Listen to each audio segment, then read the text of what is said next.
Well, we're about to start set 11 in TFT, and we wanted to make a video about our top 5 tips for double up. We're the Grizzled Gamers, and we'll walk you through what we think are the 5 most important tips for success when playing double up. Tip number one, use voice chat or Discord or some sort of video sharing. It is a awesome way to communicate and share, see each other's screens for reminders.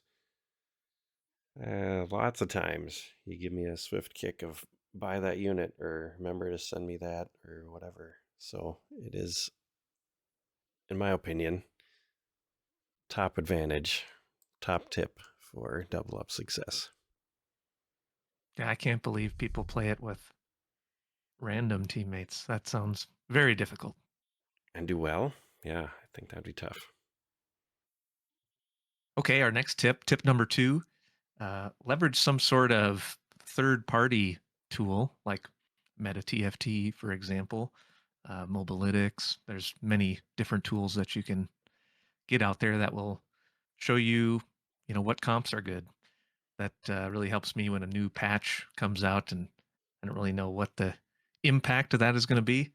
I'm not, we're not shy about using the data of many, many, many thousands of matches and millions of, data points to help us figure out, okay, what, is disco any good this patch or not? I felt like that was one comp that went back and forth in set 10. So it was just helpful to know that you're not headed for a dead end.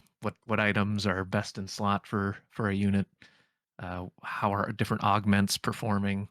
That doesn't mean that you can't think about your choices or go with a less quote unquote optimal choice. It might be a better choice for your team or your situation. So, but it does help to kind of see what's powerful and maybe what's falling short. So using a third party tool to help you gain a little bit of an advantage is helpful. And I can put some level of overlays in.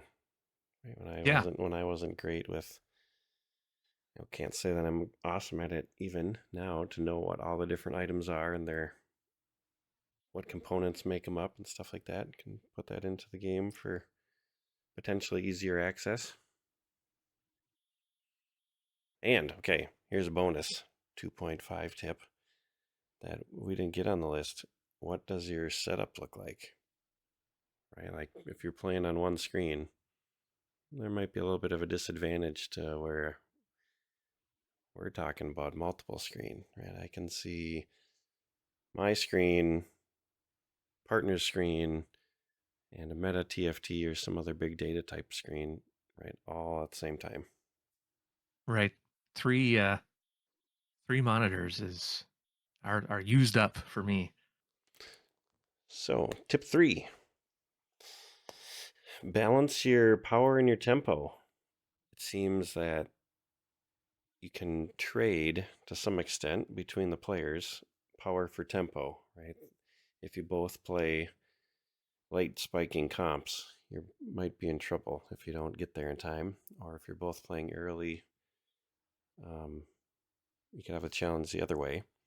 Or you can potentially trade off where, okay, I'm doing a run for a late game power spike, so try to win so we can stay in the game and cover for me, right? Since if I win quick, then I port into your game and back you up, or vice versa.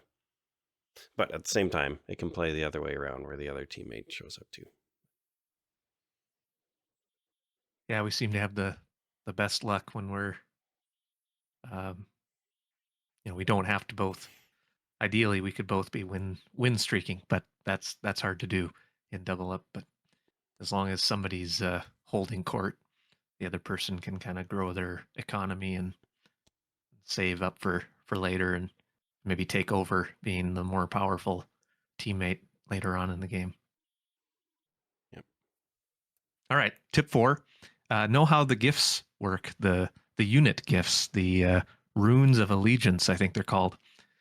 Um, that doesn't mean necessarily just use them as soon as you get them, but do realize that you don't get them at just certain points in the game.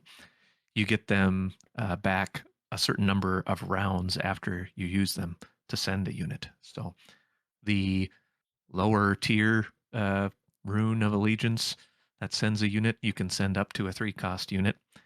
And once you do that, it takes 5 rounds before you get, another rune back.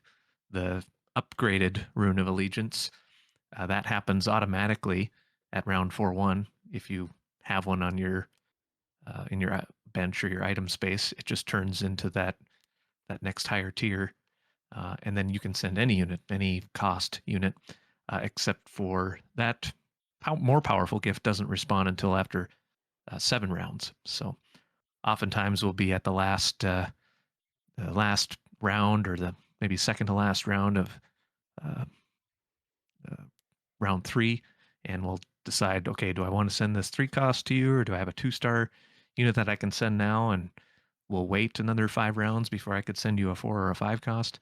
So just kind of seeing, just making sure that you understand that those come back after a certain amount of time after you use them, not at other, designated points for everybody. Yep. You're never gonna have two of them at the same time, for sure. Yep. And similar for the other gifts, right? That's another benefit of the video sharing, voice chat, and whatnot. You can, the one person's looking at something like, yep, I want the gloves. Send me the gloves. Sorry, I'm kind of hopping between gifts a little bit as I think of it. Okay, tip 5. Power level. I see is if you're coming from playing a lot of ranked games, I definitely notice that the power level is higher in double up generally than ranked games. I think somewhat because of what we've talked about here. You get the various gifts um, of items, gold units from your teammate, and maybe somewhat because your partner can save you and back you up. And I guess I didn't look up data on this, but I feel like you generally get a couple more components or items in double up as well. Yeah, I don't know if games go longer than you know, like a ranked game or the normal mode, but it seems like they do. Um, and you also have the kind of the sudden death, or you can go uh, where in ranked you'd be knocked out if you went below 1 health. In double up, you get one more chance after that happens, and so that's like an extra free round where we've come back and won many games being at 1 health and just Mm-hmm. either one of us losing from being knocked out. So that Yep. can tend to extend the games as well. Right. Or at least squeak into second. Right.